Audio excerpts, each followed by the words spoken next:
Welcome to the Rhodolite Hangout. This is the very first Hangout. I'm Pamela Bloom, and I mostly take care of the West Coast for Rhodolite, but lately it's been most of all of North America with the help of Dirk, which, by the way, Dirk is in today is because I have internet outages in my area. So if I happen to suddenly disappear, I've got Dirk backing me up.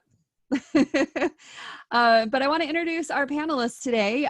First off, we've got Roy Wagner, who's been a huge fan of Rhodolite for many years, and I feel very fortunate to call him a friend, and we have a great time teaching workshops together. Roy, say a few things about yourself and introduce yourself to the audience. Well, I've been a director of photography for almost 50 years. I grew up with the old school of filmmakers, and so I'm considered a hard light cameraman, but so it's kind of interesting that I love Rhodolite as much as I do, but I really do love it. I just finished a series that's on Amazon Prime right now, and we just got picked up. And the reason I took that series, it wasn't such a great deal as far as the director or whatever, but I took it because I could do whatever I wanted to do. So I principally lit it all with Rhodolite, and I wanted to see how few instruments I could use. I love the idea of being unobtrusive in an environment, and with the Rhodolites, there's no cable distribution. I mean, we were principally on batteries. I mean, this light's on battery right now, and we could go for many hours. And cable distribution is always, Oliver, as you know, is the worst conceivable problem with lighting, because if a cinematographer says, I want a 10K 100 feet away, and they didn't tell you that before, it takes time to get the whip out to the 10K, and now it's not a problem whatsoever. Oh, wow. Man. Next, we've got Alicia. Alicia, wow, I am such a huge fan of yours. And when you responded back to my email, I literally jumped out of my seat and I was like, yes, I got Alicia. You really did. I did. So Alicia, say hi and introduce yourselves to everyone. Hi, I'm Alicia Robbins. I'm also a director of photography. I've been shooting for about 16, 17 years, starting off going to AFI, graduated from there in 2003 from the cinematography program, and mostly been shooting independent features and lower budget stuff over the years. Just recently, over the past 2 years, though, I got fortunate enough to land network TV. So now I'm the full-time alternating DP on Grey's Anatomy, which we did have to wrap early. So we had to end our season early, with hopes of coming back maybe mid-July. We'll see. Obviously, it's all up in the air. But yeah, going from independent film and then now breaking into network TV, it's really funny going back to the LED world. I feel like LEDs in general have helped actually launch my career, because they're in independent film, there wasn't enough budget most of the time to have a generator. So to power big units, it just wasn't going to happen. So LEDs actually made it, it made me be able to do big budget looking lighting running off house power. So I feel like one short that actually helped kind of launch my career was lit completely with LEDs. This is before I knew Rhodolite. No, gosh. But I lit completely with LED lighting because we were running off battery power, house power, and that short actually helped launch me into network TV. And so I do owe a lot of gratitude to just LED technology. And nowadays too, with Rhodolite, the Innova, which I see in the background of Rory's picture there, I've been using that a lot on Grey's Anatomy. That's actually been kind of my go-to beauty light source when I'm lighting our lead actresses. So Ellen and Kim Raver, and that's the light that comes out, whoop, and it's beautiful. Wow, I'm so glad I ran into you at that event, and because you had mentioned that, and I was like, I think I have a solution for you, and that's Yes. awesome. That's really Yes. awesome. In that perspective of you know, shooting these independents, you know, I never actually thought about that before. So that's, yeah, that's awesome. That's awesome. And then finally we have Oliver, and a funny story about Oliver is when I was up visiting Vancouver, and I'm introducing this light to people, and Oliver, I swear, he comes in and he folds his arms and he has this look of like, really, another light? But but he started asking the hard questions and diving in, and I love that. For one, me personally, selfishly, is I get to learn more when someone asks a question that I don't even know. But I honestly thrive on that. And so Oliver asking the hard questions, diving in, his arms came unfolded. He was like, wait a second. And then introducing me to a bunch of other filmmakers and wanting to get more in depth about this light. And so also on a selfish note, he made me a cool mom in that club because my kids are a huge fan of Arrow. So I'm super grateful for you, Oliver, to come on board and share your perspective of lighting on set in the real world aspect of it. So Oliver, introduce yourself. Hi. Thanks, Pamela. So it was great meeting you and running into you then. And I'm glad that you got to see some more of Vancouver before everything Yes. stopped. So my name's Oliver Haidu.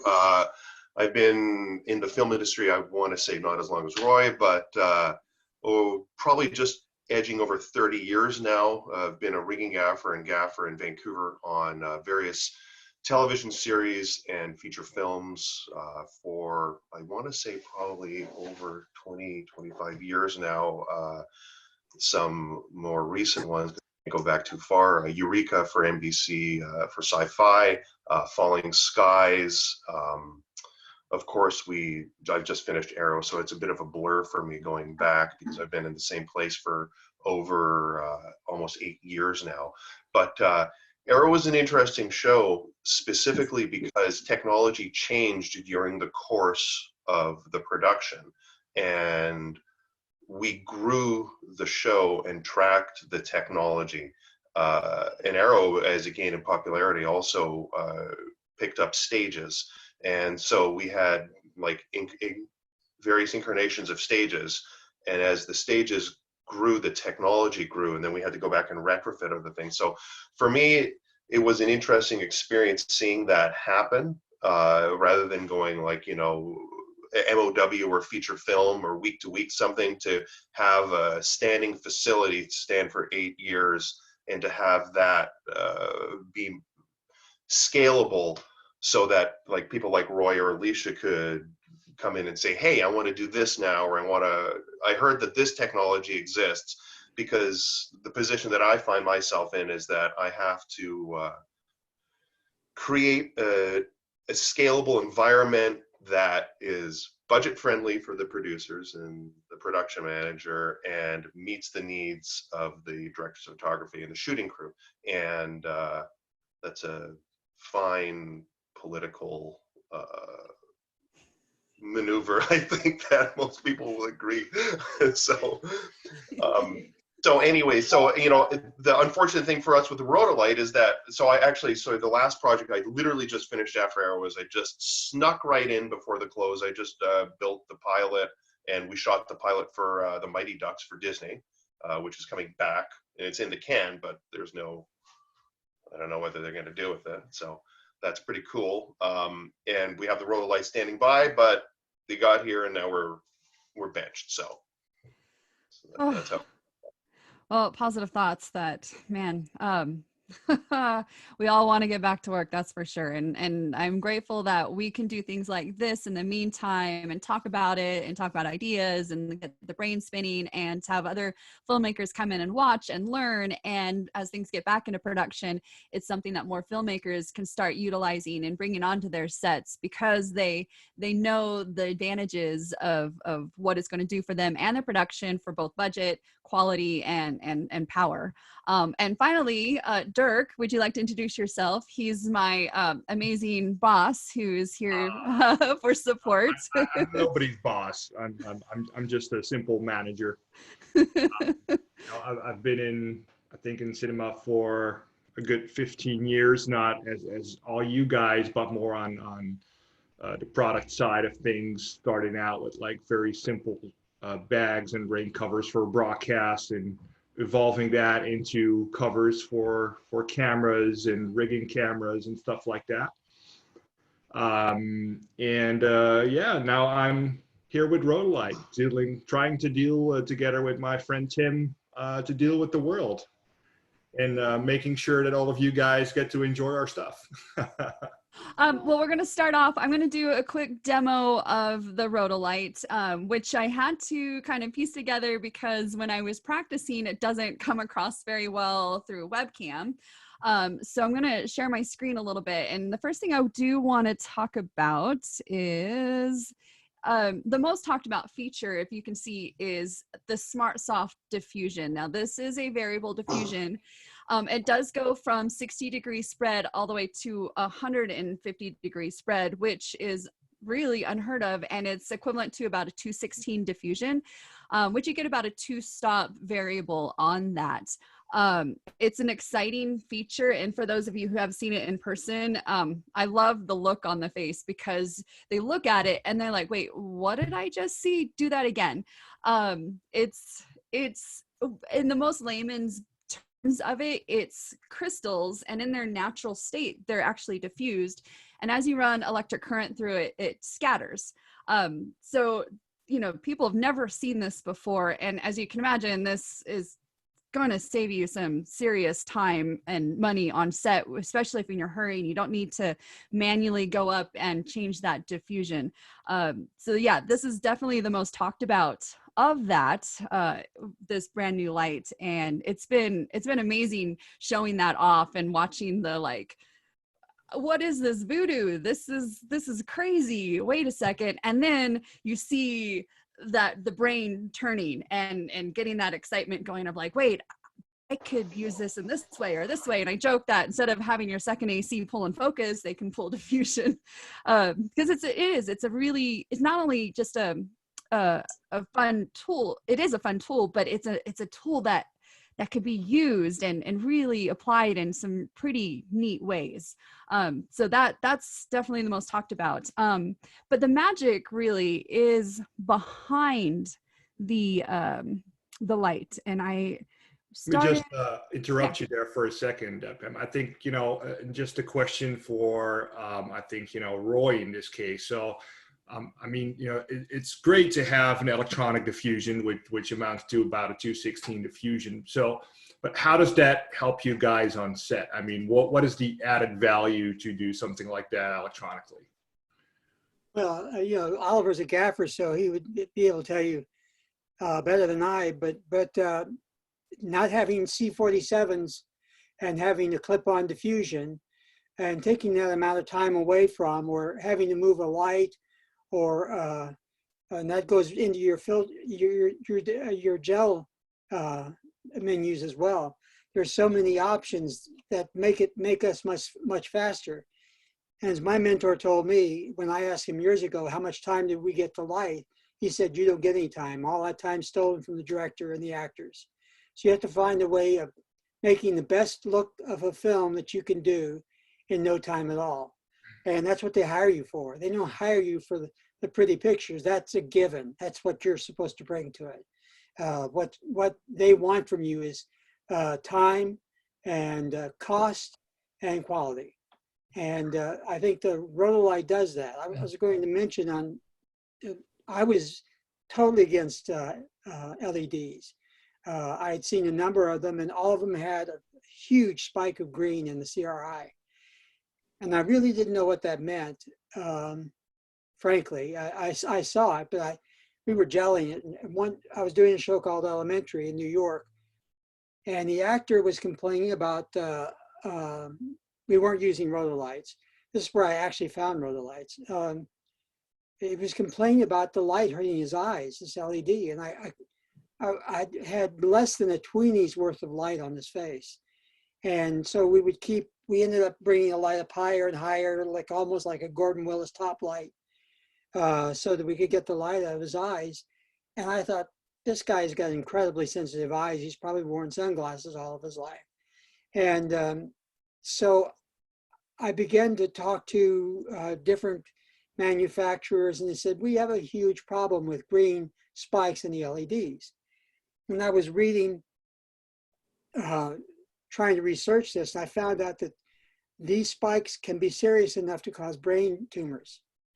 And so I went to these people I'd met at one of the trade shows at Rhodolite, and they'd had a very small light, and I liked that very much because I could carry it with me next to the camera and use it as an eye light.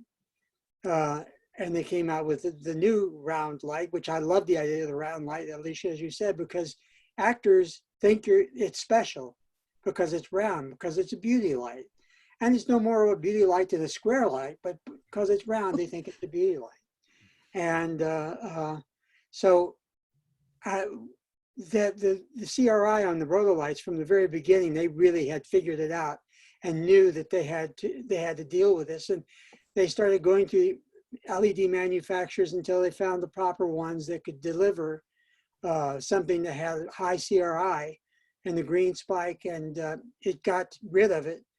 I could pound a huge amount of light into an actor's face with the Rhodolites and never had one complaint whatsoever. So that changed my opinion of that completely.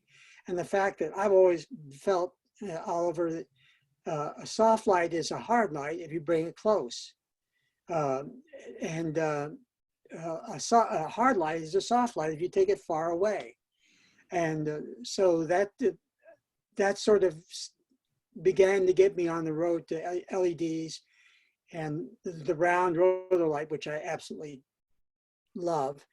And when the Titan came out, I went, this is extremely exciting. Right. Yeah, I actually went through that phase where in the very, very beginning where our friends from Light Panels came out with their first 1x1. And, you know, they were showing that off, and I was talking to Barry at the time, and I'm like, oh my God, man, nobody's going to want this. Everybody was just going to want HMIs, you know, and it just kept evolving. So it's so funny to see that, you know, a lot of those cinematographers who were just swearing by those HMIs and all kinds of other light sources are now, you know, referring to, oh, it's so great to have LEDs. Well, I think that the ability to contain them or have them be self-contained is what's proven to be the most advantageous for us.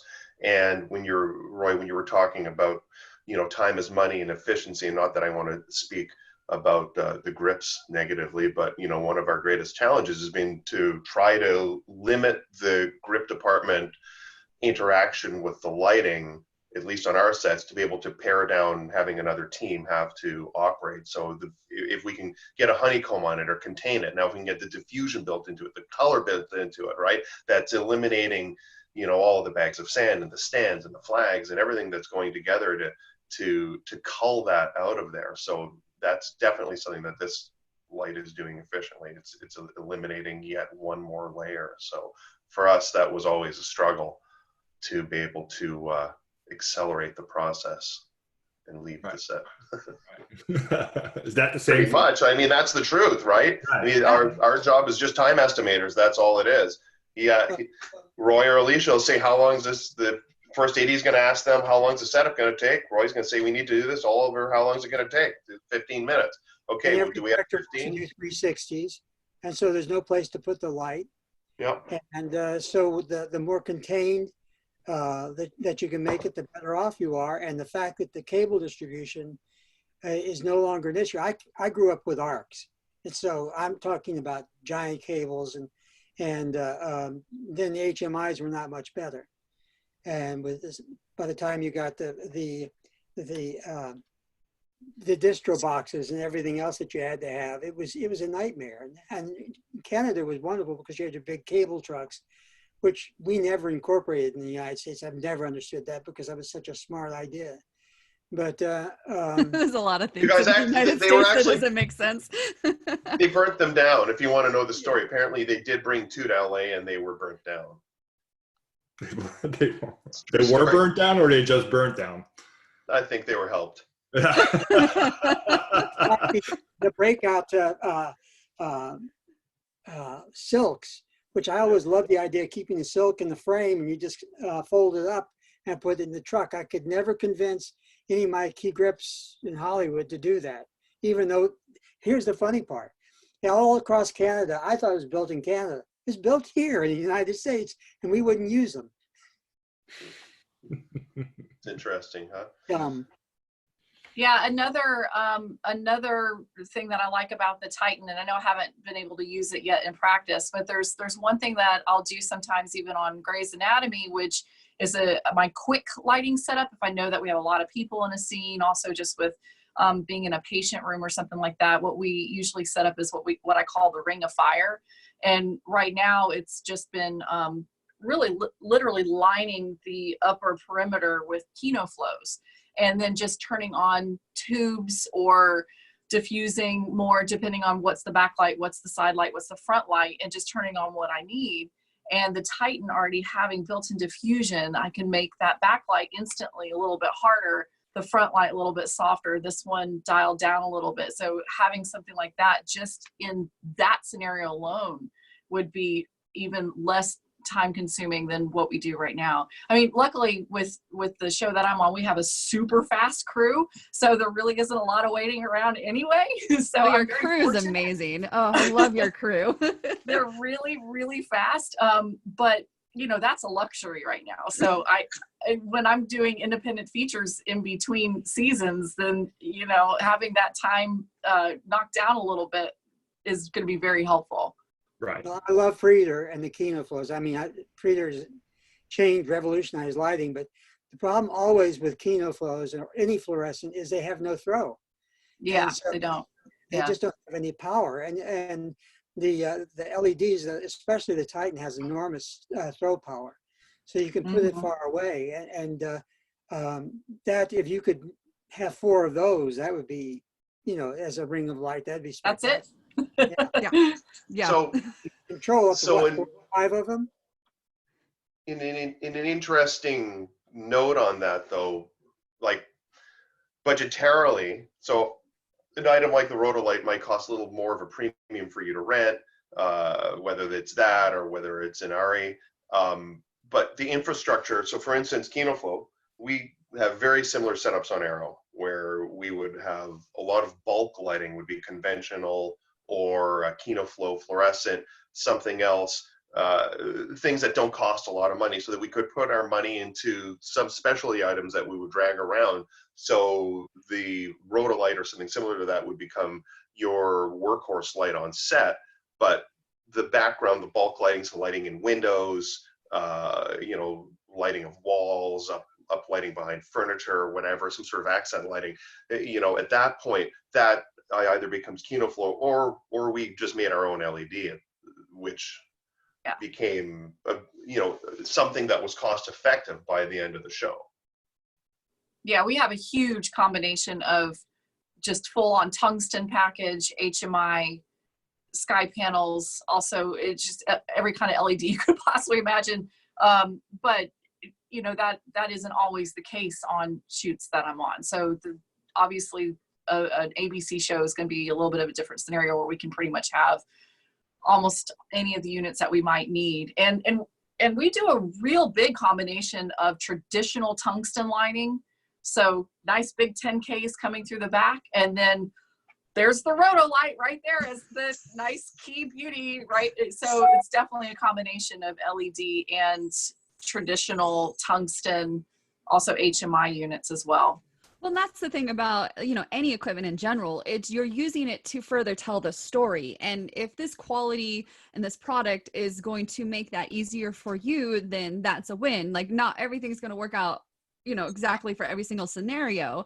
But if you create a product that is got the quality and the technology, it's going to elevate everything you're doing to the next level, which I do want to move forward and kind of show you the magic of what this is, what this light is all about, kind of going into interactive display and talking about some of those features like the latest Lumen radio and wireless DMX. So I'm going to share my screen, and I recorded this earlier, and I'm not going to put the audio because I want to talk about it a little more on the back of the screen. So here you have the interactive to screen, and you notice that it's all touchscreen. So you're going to spend most of your time in that home menu, because all those sub menus are where you can edit the color. So that first sub menu is the CCT, and you can do it, touch screen right there, or down below you can manipulate with the knobs. And the next one, the RGBW, again, I can go RGB, and if you see that gray arrow underneath, if you push in that button, that means it's got a second function. So if I push it in, it's going to do that top line. So I can do my whites, my brightness, and my diffusion on that. HSI, same thing. I can touch screen it or dial in with the knobs. And then, one of my favorites is actually that the fourth sub menu is the XY. So I can touch screen it, or I can use the knobs to dial in my XY coordinates, but there's more to it. So right now I have that one set in full gamut. But if I go over to that system menu, and I can actually change the color space. So I can go to Rec 709, Rec 2020, or full gamut. So if I stick with that Rec 709, it's going to stay in those constraints of that color space, which is exciting. And to be able to honestly do full gamut is really cool. Now, over on the filter side, we have about 1,453 filters. Is that right, Dirk? 1,453. And it's from 1,453. Yeah, so they're all sorted by color groups. And then in that color group, I can scroll through and use that middle knob and find the exact filter, and they're all name and numbered, and they're licensed. So you have the XY coordinates of your Lees and your Roscoes and others, but I have even more control over that. Oh yeah, also there's the source matching. So I have about 50 plus different source matchings that are loaded on here, like your tungstens and your sodium vapors and that sort of thing. But let's say I choose in this blue category and scroll through, and I find that particular filter I like, but I can tweak it even more. So if I go into the RGBW and I can tweak that color how exactly I want it, and you see the preview of that color. And I can take that color and bring it over into my special effects. So if I hit the SFX button right there, and that color is going to go into my special effects. And you have a lot to choose from. You can scroll through and see them all. It's phenomenal. But under lightning, now that's the color of my lightning, and I can take that further with the control and really adjust my frequency and duration of that. So it is, you have your power and you have your quality, but you have control on top of that. And that really sets us apart as well. Now, as a photographer, and this is really exciting, a lot of the DPs are on photography as well, but we have a section where you can strobe this. So imagine all these colors plus the diffusion, and true high-speed sync. If you have, it has Skyport built in. So if you have, you can just, it's a phenomenal aspect and a game changer in photography, having true high-speed sync and being able to control all that. You can use third-party triggers because there is that flash port. And then, here I am talking about how exciting it is for a photographer. And then finally, we have all the Dmx controls there. So it's got the latest Lumen radio built in, wireless, Bluetooth, anything that you already connect your equipment to, this light will be able to connect seamlessly through that. So in a nutshell, that is the magic in that light. It is, we came in late in the game, but we got to sit back and see, what you guys as gaffers and DPs were needing on set, and able to bring this into a light and bring it to the next level to make your job easier, to help producers with budget, and to listen to the feedback and continually improve this light. Dirk, would you like to add more into that? Just to add a little bit of a funny story on that whole aspect, because when I joined, before I joined Rhodolite, I had my own company and I was doing NEB for Rhodolite, and both Rods invited me to a bar at 2 a.m. at Paris, and Rod Sr. was pitching me this idea. And I've met a lot of engineers in my life, but this evil genius just, I can't imagine. It's just ridiculous. Just to think about that whole interface and just making everything so accessible and jumping from page to page is something that I've never seen. And then, the passion that that went behind this technology is just amazing. And that's what won me over to come work at Rhodolite, because I had no clue about lights whatsoever. I had a little bit idea about light, but not about lights itself. And just, it was just amazing. And it just won me over. And I think what's winning over a lot of people is it's just so multifunctional. So even if you are out with a skeleton crew, which is happening more and more these days, you know, you have no clue about lights whatsoever, you can just work it. You can just work it and use it and be creative with it. And I think that's the whole point with the light. And I've seen some electric that I've, you know, they have to come on and learn gear and stuff really fast. And as someone who's had a producer send me stuff for my boss, and you get that sweaty feeling of like, oh my gosh, I have to figure this out and we need to be working with this in 5 minutes. Are you kidding me? And then I get the light and I was like, oh, it's actually, oh, this is easy. This is good. And it's great to have a product. I have a question from the audience, actually. Yeah. So Antonio Azzurro from Digital Cinema Crew in Italy, hello Antonio, is asking the panel, what do they see as an opportunity with, for example, Titan and other comparable lights? So if you would compare it to like a Kino Flow or ARRI or light panels, we went into that a little bit. So how do you guys see that comparison? I'm always looking for a light that is immediately active as soon as it gets past the unit. Because we're shooting in smaller and smaller spaces, and I need something that, then that's what I loved about the Kino Flow, was that you could pack it into a corner somewhere and find space for it. This is far better in that regard, because it is a unit in and of itself. It doesn't have to have any additional diffusions or colors on it to make it work.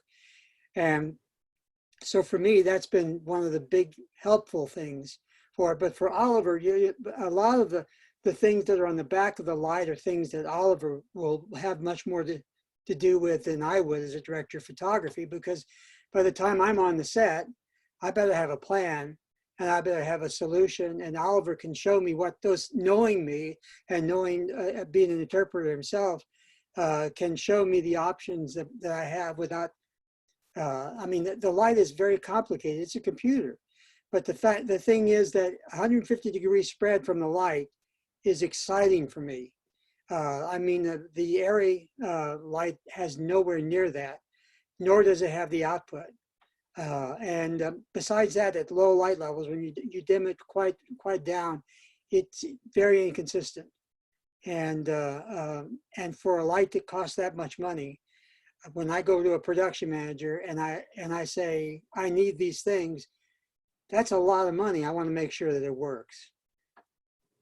I was gonna say, speak to what you were talking about, Dirk, and that was the user interface is, now I have had a lot of hands-on time with a light. We just,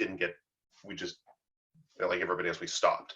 So, but the user interface is excellent on it. And that is something that we appreciated. You know, one of the concerns that I've always had is, and I know that it can be networked, and my crew has the ability to control things. We have some very good console operators and very good, you know, technicians that can work with wireless technology, but not everybody does. You don't always have the access to a kid with a science degree who's going to be able to run a console, whether it's an MA or an Ion or something, and now you're stuck, because if you're relying on that one soldier and that one kid gets sick, or he fights with his girlfriend, now he doesn't want to come in, now your show stops, right? And so one of the things I appreciated with this unit when we played with it was that it was intuitive, and the user interface was intuitive. And, you know, I'm not going to speak negatively about the competitors, but, you know, one of the reasons that I was interested in this product when Pamela dropped by and we got to meet was that through the course of Aero, I had lots of people come by and say, hey, check out this cool new thing. And we worked with, you know, we worked with Mole Richardson, Nancy for a year on their LED Fresnels, and we helped with them. they don't really have an interface. That's just an on and an off. So that's an easy one for me, right? Like I can plug it in. But now when we get more involved, when we have KinoFlow, the way that you can drill down through the menus on KinoFlow, or can't you? Does the kid get lost in the menu when Roy is asking to make a primary red and it's not really primary red? I mean, this is one of the issues that we've had, is that I keep trying to explain to manufacturers, if it's too complex and somebody cannot figure it out, then what's going to happen is Alicia's going to say, we've got to go. I need that light primary red. And I'm going to say, stop what you're doing, cut me a piece of gel and clip it to the front of that light and set it on tungsten, because we don't have time to wait. And so the Rhodolite is intuitive and it's easy to use. And that was one of the things that I appreciated about it. And I have people that are in denial about that statement. I've had manufacturers say, that's impossible. You would never put gel on this $14,000 LED light. And I say, yes, we will. If they can't figure it out. That's a good point to say. I mean, you don't have to speak negatively. I mean, you know, when I was pitching the Titan in New Zealand to the New Zealand Cinematography Association, you know, I think the first thing I told them, I said, listen, I'm not here to pitch you on, you know, we're better than ARRI, we're better than light panels. I think, you know, we're pitching an idea how we do it differently than them, and you know, trying to add value to your workflow. And I think that's only the best message you can give. Yeah, I mean, I just think as a manufacturer, but as a cinematographer, as a gaffer as well, we're on the spot 24 hours a day. I mean, we don't have any options. So our partners have got to be dead on for us. They've got to be the best possible resource and solution. So obviously as the technology gets better and better and better, it's going to continue to grow. Right. So I'm just pleased that something I believed in a long time ago is growing exponentially. I mean, I the think user another. interface. Go ahead. Sorry. Oh, another thing too is that when are you launching this light? When does it come out? The Just Titan? curious. Oh, Yeah. the Titan's out. The Titan launched Is out. shortly before the craziness of the world. Perfect timing. I know, right? Perfect timing, because think about all the people right now that are having to be individual content creators Yeah. on their own in their house. If they need one light, that's the light. Yeah. Because you can do everything with it. I'm seeing these Zoom meetings all the time about, what do? We don't have a DP anymore. I still have to create content. I still have to figure out a way to make it look good. Now, I mean, they're never going to become a DP, but if they need one unit that is going to fulfill many aspects of what it is that we do as cinematographers, the Titan is that one unit that can do that. I mean, you're watching John Oliver now just filming himself in his living room.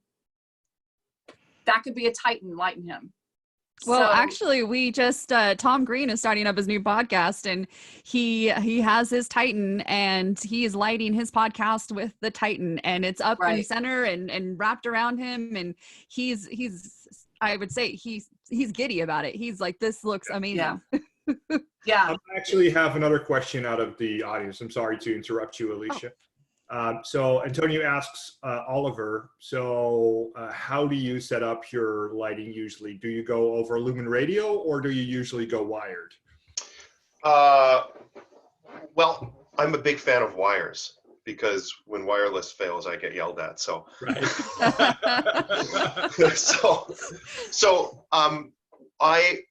we have wireless, and we were using Sintana. And wireless DMX on every stage in Aero and on the road. However, that was completely backed up with wire.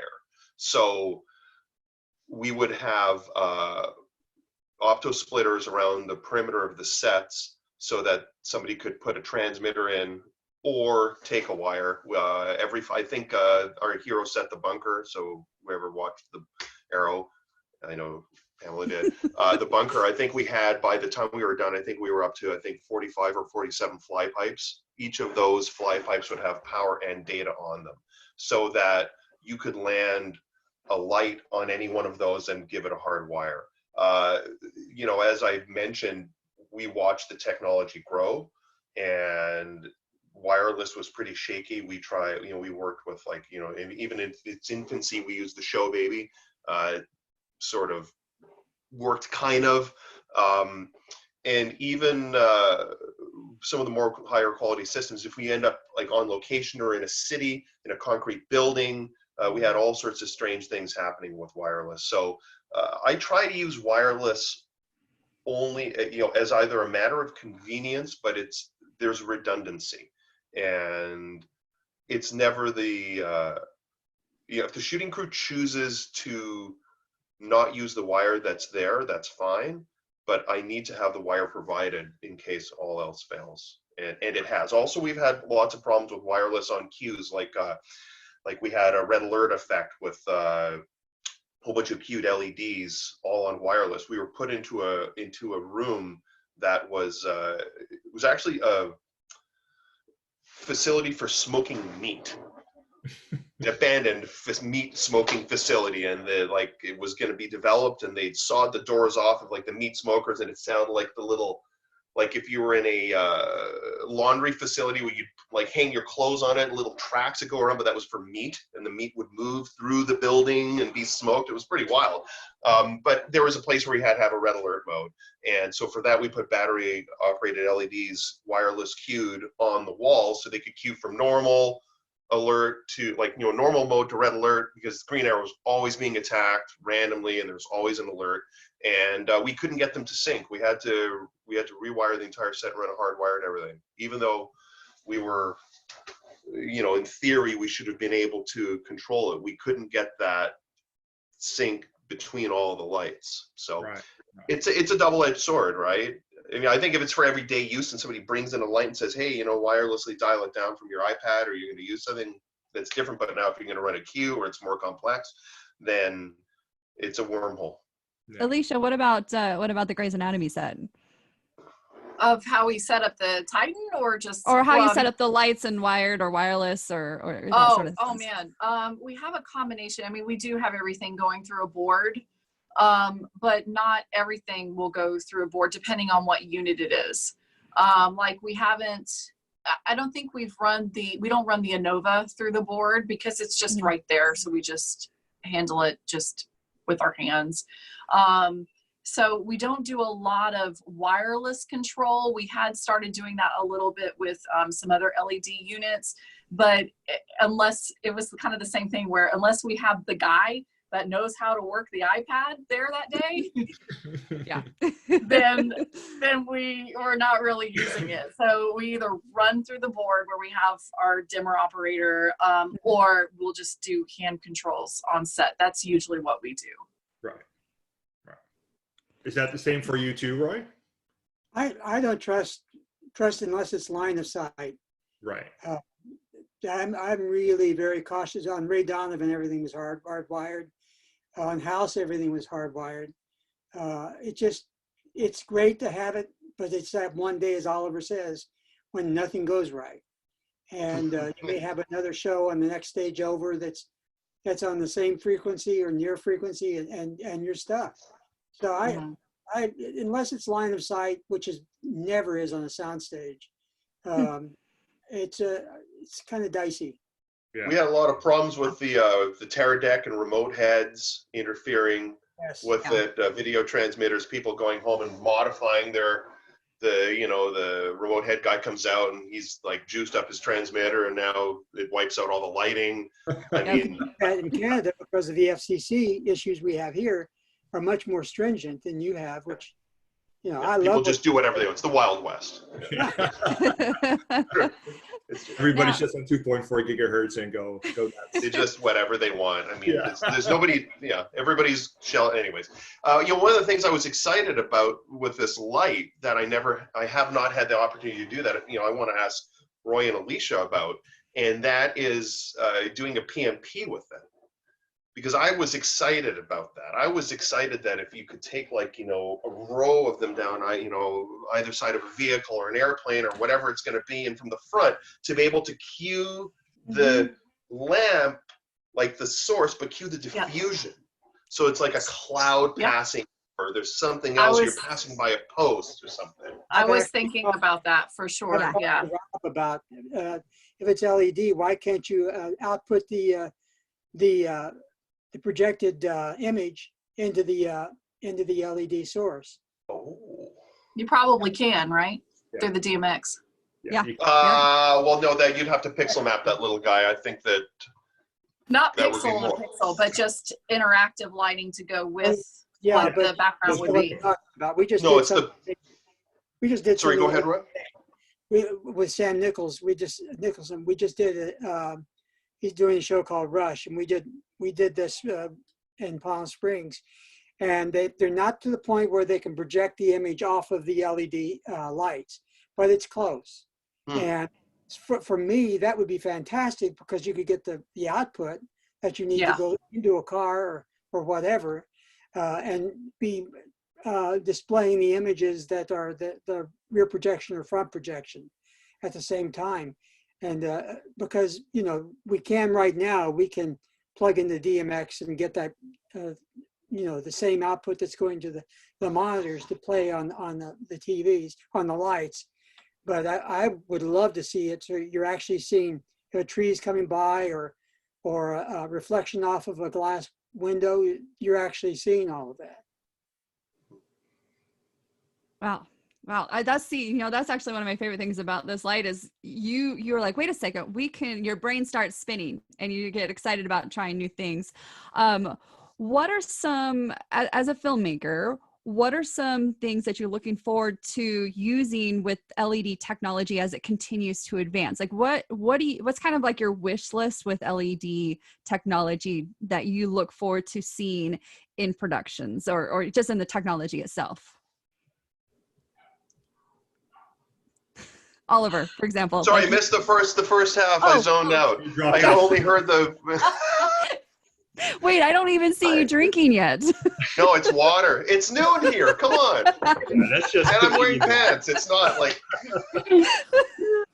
So you have mentioned that over the course of the Arrow, you've seen technology advance and Absolutely. you've been working on it. What are some things that you're actually looking forward to seeing with the LED to continue to improve upon and advancing with, like that you'd be able to see in applications on set? Does that make sense? That's an easy question for me. I'm gonna tell you my LED wish. And my LED wish is going to wish back to poor old Mole Richardson that nobody wants to give any respect to. And I really like Mole Richardson's big LED Fresnels. We use Yes. them, and we tried to get them, and they don't have any. And so it's not that I don't like the Rhodolite, but like the Yeah. like this. It's a soft panel source, but sometimes we need to do bulk lighting. So Right. I either want Yeah. like some bulk. I want this product now fulfills a need. It's almost as though it's run this sort of category to its maximum because now it can diffuse, it can do everything. If we could just somehow make like a digital honeycomb that would appear and direct Canadians it, and then their we'd be there. honeycomb. That's all we need. So that's this thing done. But now we need to get some like bulk lighting, so that what we did with the LED 10K was I would take it with like a little Honda 2K generator and put it in a lift, and we would light Arrow with that. We did that for a year. We had the only ones because they didn't have any, and but people would say, oh, "Wow, Arrow's so big. Look at how big your footprint is." But it wasn't. I took their T12 or 10K equivalent, ran off a single Edison, plugged it in. I rented a balcony from an apartment building, and instead of renting a lift, we put it on like the 12th story balcony and plugged it in the outlet on the ladies' balcony, and that was our backlight. When I you're still talking, love Maxi Brutes. I still love Maxi Brutes for night. right? It's like a big light. We just need bulk lighting, and that's the thing. And so that's it. Again, like using Maxi Brutes or using like just some sort of big, like tree lighting, right? About a bunch of like the X-Files thing, a bunch of trees, right? Like, and that's where we have that gap in the technology is that because it would be great to be able to take advantage of the like Roy was saying at the very beginning, diminishing the required cable, or Mhm. compartmentalizing it into a bunch of tiny little portable generators, or some other way to chisel that down so that we could run like a single extension cord with a bunch of Q taps and run and light up all those trays. Take advantage of that LED technology. That's Yeah, You're, as a gaffer, you're always having to answer to the AD at how long is it going to take you to wrap, because that's stolen time from the shooting day, and it's always nice with the current technology to be able to get the wrap time and the pre-light time down. I mean, if you have a pre-light crew, it's fantastic, but to get the wrap, because they're always asking for the first unit to wrap out themselves, and you know, if you have a lot of cable, that's you're going to force the turnaround for the next day, because no director wants to work 10 hours or 12 hours. They want to work longer, and so you know, you're forced to try to find a solution to. I'm sure on Grays they've got it down now to where you're really working the shorter hours, because yeah, and we do have full rigging and breakdown crew, but even if we can cut back time on that, because that would save money and manpower in the long run too, if it's not those massive cable drops that you have to do. It's mostly location shooting. Obviously when we're on soundstage, that's kind of all built in, but when we are doing location shooting, it's a long time to get everything going and then everything broken down. So yeah, anything that would help with that would be great in the LED technology. a surprising amount of budget goes into cable. I mean, the percentage of the budget is and the people would generator. be shocked. People would be shocked if you know, and the problem with the lighting department, I'm not sure here, you guys can speak to this, because I'm not sure what it's like in Los Angeles versus in Vancouver, but I know that, so my wife is in the set decorating department. Set decorating department and construction and other departments are presented with a budget. Say like, here's $100,000, or here's $50,000, here's a stack of purchase orders, issue your purchase orders and keep track of your money. But lighting is treated differently. Lighting is like, you know, the production holds their hands. They say, well, we think we have some money, but why don't you tell us what you need? and then they won't. And then you say, okay. And then they say, well, we need you to lose $50,000. Well, you won't tell us what any of the gear costs. So like, I mean, for me, I have all the costs, and there's like a small clutch of people that I know that work in cost, but a lot of the lighting departments are not permitted to see the cost. They're blind to the cost. They're blind to the finances. So it makes it hard for them to realize that the cable is a greater percentage than they may believe it is, or they could trade this for that, you know. And the generator as well. Right. I mean, it's always, I've seen these transitions with production heads. It's always their fault until you say yes, and then it's your problem. And Right. that's been our transition to all through these eras, is we proved that we could do it. We could prove that we could do things that look like a feature in the television schedule and budget. Yep.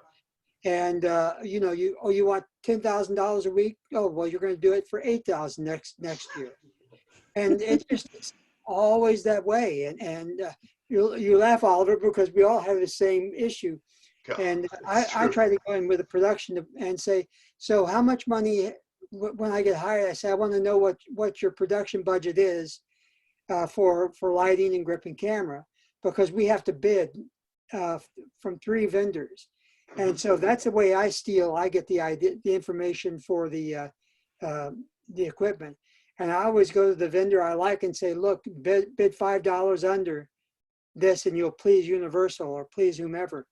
And that's sort of how we do it here with all those different departments, because production manager really doesn't care as long as they hit that nut. That's right. Well, that's the other thing. I mean, that's 100% correct. And a lot of people don't realize that, you know, at the end of the day, you know, say the 3 of us may be making something that's important to us, but, you know, they're selling shavers or they're selling iPhones or whatever they're selling, and it has to fit in a box. And that's, you know, I guess what I've always thought my job is to interpret what you guys are saying, fit it in the box, and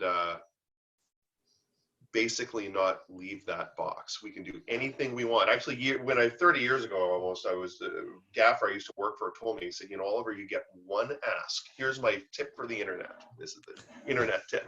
You get one ask. So he said, ask for everything that you want. And then after that, you can work backwards, because he says you can't come back again. You can go to the trough once. Go once. Well, that was actually my next question. What's look at that one tip that you know, as people looking into lighting, looking, you know, what to get for their set or their production, what's that one tip that you would say to them? Go ahead, sir. Aw.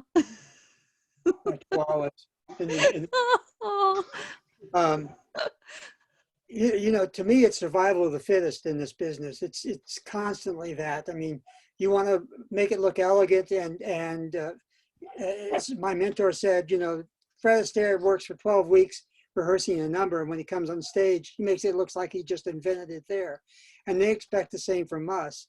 And so the best thing we can do is to be as invisible as possible.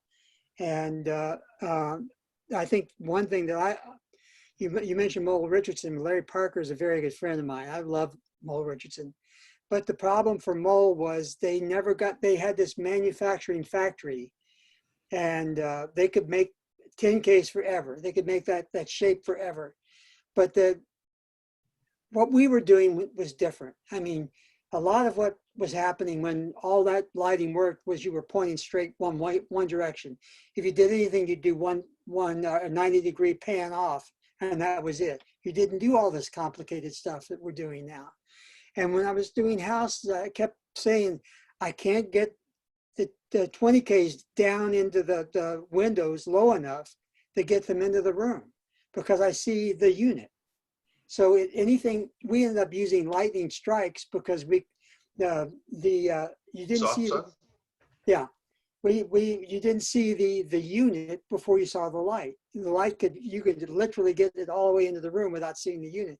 And that's sort of the thing I love about the Titan, is that I can hide it virtually anywhere and not have to worry about that. And I think that, you know, but with Larry Parker having retired, and they're going through a giant learning curve, and the Fresnel technology is a great technology, but they have to understand that Dado got it right. Dado got it right when he said he discovered that it's an optical instrument. A light is an optical instrument, and so he built his lights as a projector, so that they're incredibly controllable. And the problem with the Mole lights is that, and I've told Nancy this, I've told everyone this, Larry as well, is that the reflector was built when we were using what are the small bulbs called that we use now instead of the big bulbs?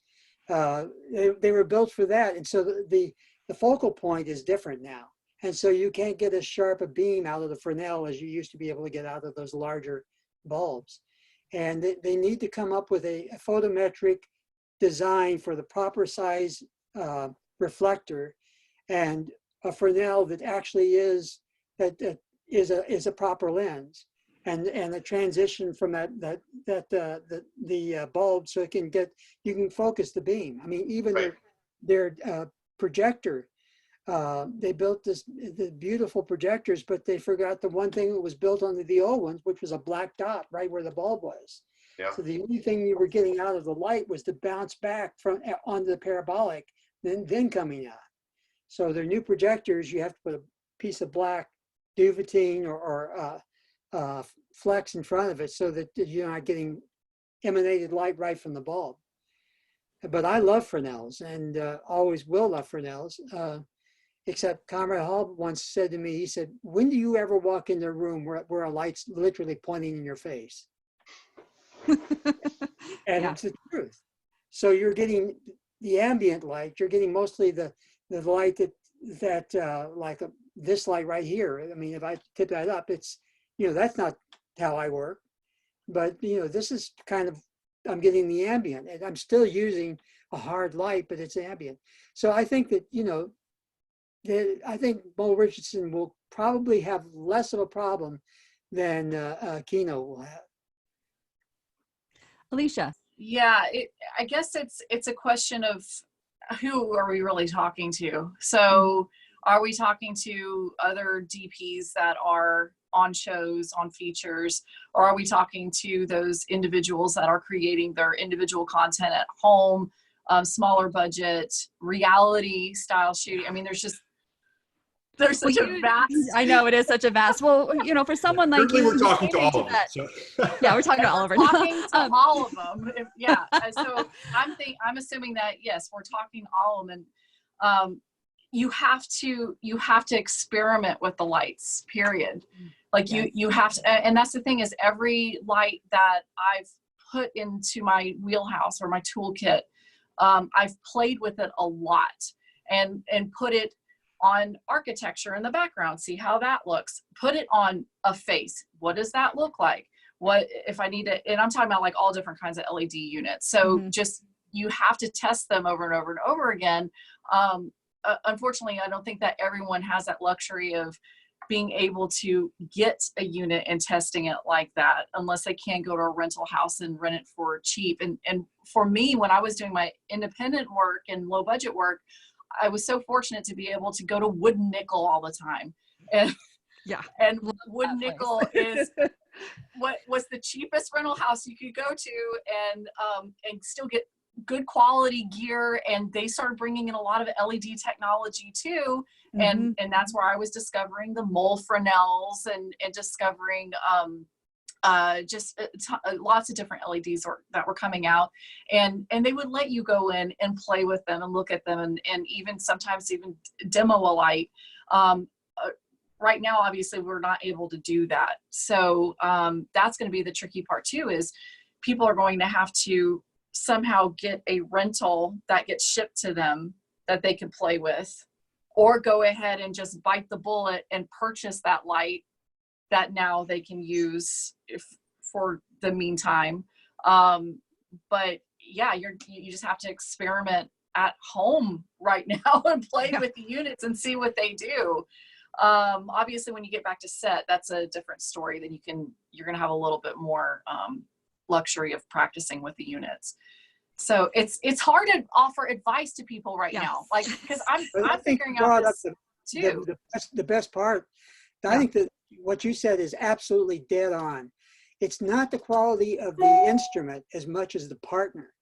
I care more about that partnership. If I know that I can rely upon a particular camera rental house to back me up or protect me, and the lighting is the same way, and what's happened with Wood Nickel, that's a partnership.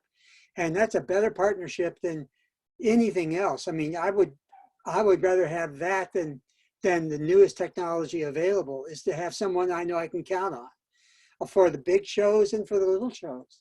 And that's been sort of the basis of my whole career is doing that. Wow, that's great advice. Now, we have had a lot of fun and it's already been an hour. Dirk, is there anything you want to say as we close up here? Yeah, just to close up, because obviously, you know, we're talking to very big names in our industry. So something that has absolutely nothing to do with lighting, and I know for Oliver that becomes a little bit hard. So what's your funnest story on set? So Roy, what's your funnest experience on set? Oh. A lot. There's a lot. So much. I have a story from Nightmare on Elm Street. Please. They built this beautiful set, and we would build a set normal, straight out, and everything had to be rigged. There was no CGI or anything like that.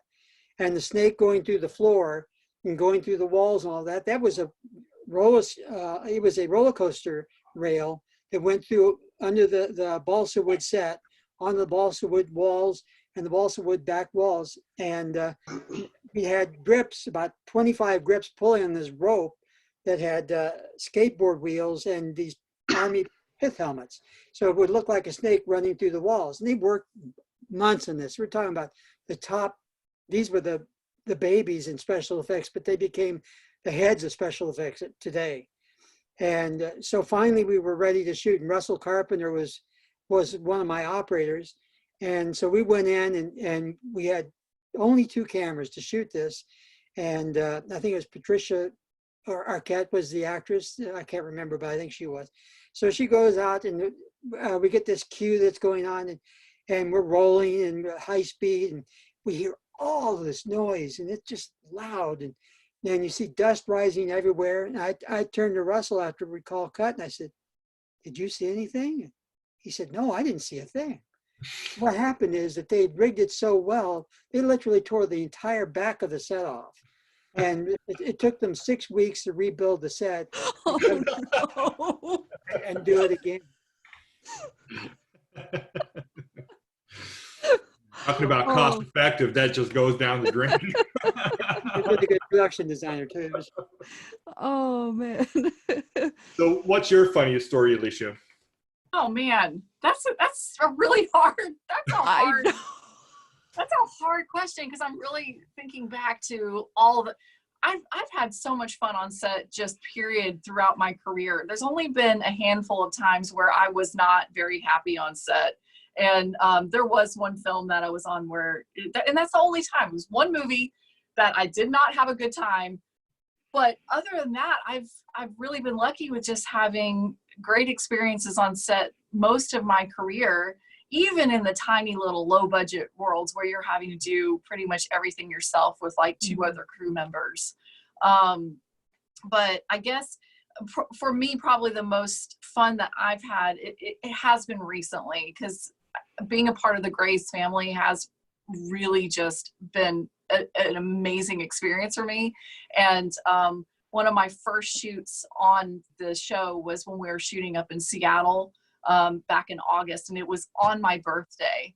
And it was just, I was like, I couldn't believe it was my 40th birthday, and I couldn't imagine being in a better environment than in Seattle with all of this amazing gear, techno crane. Like, it's just like, whoa, this is the best birthday present I could ever have. So that's not necessarily a funny story, but that was a day that I probably had the most fun, at least in my career so far. Right. Oh, that's awesome. How about you, Oliver? Well, there's a lot of stories, so a lot of them yeah. I mean, I'm gonna think. I guess I'll recount one exciting story from Arrow because it's closer in time. So downtown Vancouver, there's a giant department store called the Hudson's Bay. So it's one of their flagship stores. So season, I want to say 1 or 2 of Arrow, we shot our finale that was an all-nighter on the roof of that building. Big 360-degree battle. And what we'd surveyed was placing lighting around the base of the building on the opposing sidewalks, uplighting it, because we couldn't get any cranes anywhere. And so on survey, we looked at it, spiked out all the positions for all the lighting. Then I went back and did a follow-up survey. We were having some problems with locations, was unable to secure certain things for us throughout the season. So there was some frustration. And when we came to do the follow-up survey, I looked around, and there were, the temporary no stopping film production signs everywhere where I requested the lighting positions to be. I said, wow, like, you guys have really knocked it out of the park. This is perfect. This is exactly what we need for the days. Like, you finally nailed it. Thank you. And they said, well, these aren't our signs. And so they said, we better go and figure out what it is. And so what it was that the signs were for the 420 festival, which was the evening of prep, and then the next morning, which was the marathon. And so we had to land all of our generators. It's unbelievable. Actually, the photos are really wild. I mean, it's some of the coolest photos I've ever taken. We had to land the generators, everything, in the middle of the 420 festival, while the police, so they probably had like 100,000 people there, and the police came to me and they said, like, your crew has to land the gear now. We can't hold the crowd back. The riot police are coming in. And the barricades broke down, and they swarmed where all the gear was. The crew filmed all night, and at, I think it was 3:30, 4 in the morning, we had to push all the gear into the shoe department of the Hudson's Bay because the marathon started. And the marathon runners were there at like 6 in the morning or something like that, warming up. So I have photos of like, 300,000 people getting ready for the marathon, right where all the lighting positions were and all the crew gear was and the trucks and everything. Like, it was amazing. So that's one of my most memorable experiences, is that it was like pretty cool. Then the photos are I mean, like, you could see like, the 420, hundreds of thousands of people, then the lighting gear and all the trucks, and then hundreds of thousands of people marathon right in within the span of like 12 hours. It's amazing. Oh, man. But it still worked. We got it done. You guys have been absolutely fantastic. Thanks again for coming on to the Hangout, sharing your insights, sharing your experience, and sharing, what makes things work on set. It's a joy, and this is exactly what filmmakers need to hear, especially as we get going back in this world, hopefully sooner rather than later. And yeah, I appreciate it. Thank you again so much for coming on. Thank you. Thank you. Thank you, Pamela. Yeah. All right. Sure. Thank you, guys. All right. Appreciate it so Thank much. you. Have a good weekend. All right. Bye. Talk to you guys soon. Bye. Bye.